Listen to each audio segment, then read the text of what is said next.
Human beings are biased in favor of certain positions and biased against other positions. When a man simply gives in to his bias, this doesn't tell us much. But when a man is hopelessly biased against a position and suddenly changes his course and becomes one of its chief defenders, that's when we have to ask, what just happened?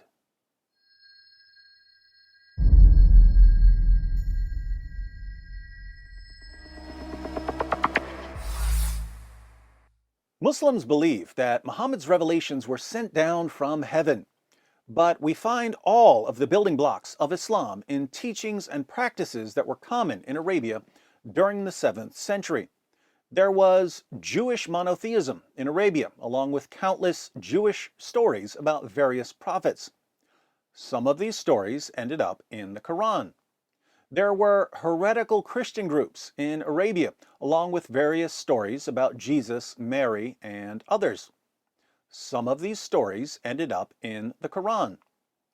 The Sabians, who are mentioned in the Quran, prayed at all 5 of the times Muslims prayed during their daily prayers, and they recited a creed, La ilaha illallah, there is no God but Allah. Many of the polytheists of Arabia performed ablutions. These are ceremonial washings. They took an annual pilgrimage to Mecca. They circled the Kaaba. They kissed a black stone that supposedly fell from heaven. What we know as Islam is a collection of beliefs and practices that were already circulating in Arabia when Muhammad was born in Mecca. But not all of the beliefs and practices that were circulating in Arabia became part of Islam, so why did Muhammad accept some beliefs and practices but reject others? What was the selection process? To answer this question, we turn to psychology. Muhammad's father died before he was born. Shortly after his birth, the future prophet of Islam was sent to live with a foster family. When he was around 4 years old, he was taken away from the foster family and returned to his mother. His mother died when he was 6, and custody then fell to his grandfather, who died when he was 8. Psychological studies show that young children who experience so many broken relationships tend to exhibit certain patterns of behavior later in life. They often rebel against authority and tradition, and they frequently have a problem with father figures, especially with viewing God as a heavenly father. So how did Muhammad's psychological framework express itself given the materials available in 7th century Arabia? Not surprisingly, he rebelled against authority and tradition. Muhammad attacked his own people theologically, socially, morally, and economically, and he violently subjugated his own tribe and his own city. As part of his rebellion against polytheistic Meccan culture, Muhammad initially aligned himself with Jews and Christians. But since Jews and Christians view God as our heavenly Father, and Christians believe that there's an eternal father-son relationship within the very nature of God, Muhammad's psychological hostility towards father figures compelled him to part ways with the Judeo-Christian concept of God. His revelations mocked Jews and Christians for calling God Father, and eventually demanded our violent subjugation due to our theological views. All of this is exactly what we would expect given Muhammad's traumatic childhood experiences. So Muhammad's claims about Jesus don't seem to be a matter of divine revelation or even a matter of historical investigation.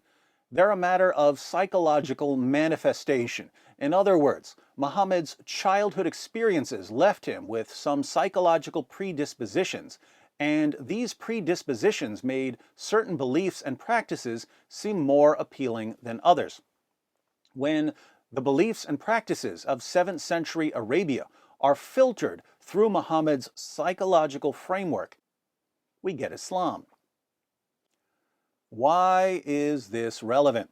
Well, it's difficult to trust what Muhammad says about Jesus when his view of Jesus is the product of his childhood trauma scrounging through the materials available in 7th century Arabia to find the beliefs and practices that were most soothing to his damaged psyche. By contrast, Paul's claims about Jesus aren't simply a matter of wishful thinking on Paul's part. In fact, they're just the opposite. Paul at first despised Jesus and his followers and the message they were preaching. Paul was convinced that God would only bless Israel if the religious leaders eradicated heresy. And so he set out to destroy what he regarded as the Christian heresy. As he was on one of his journeys to round up Christians, Paul suddenly began preaching the faith that he was trying to destroy. And he claimed that he had changed course because Jesus had appeared to him. Paul's conversion is significant because he was initially extremely skeptical of the claims of Christianity, to the point of wanting to see it utterly wiped out. He was so utterly confident that Jesus was a false Messiah, he was willing to kill people who followed Jesus.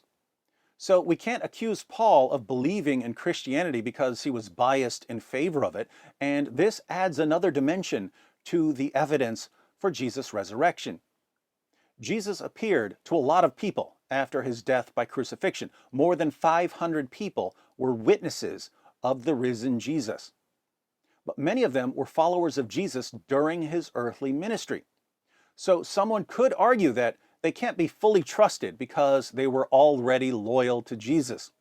Maybe they just saw what they wanted to see. They were grieving after Jesus' death, and suddenly he appeared to them. Perhaps they were only experiencing grief hallucinations.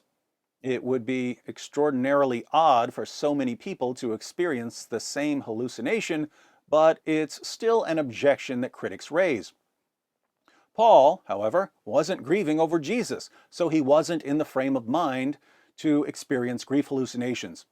And yet he saw the same thing the other witnesses saw. So Muhammad's message flowed directly from his eclectic religious surroundings and his abnormal psychological state, which raises further suspicions about his reliability. Paul's message required a radical transformation, something that shook him out of his previous view of Jesus and brought him into line with what Jesus' followers were already saying.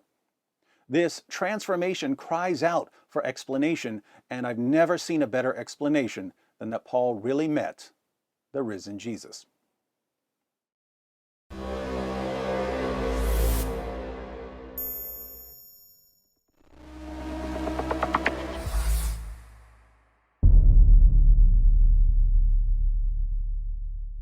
Hi everyone, thanks for watching. In case you stumbled upon this video while browsing or searching, I wanted to let you know that it's part of a series comparing Paul and Muhammad. So if you'd like to see the full series, be sure to click on the playlist. If you're already in the playlist, you're about to see that Muhammad lived a morally reprehensible life. Paul didn't.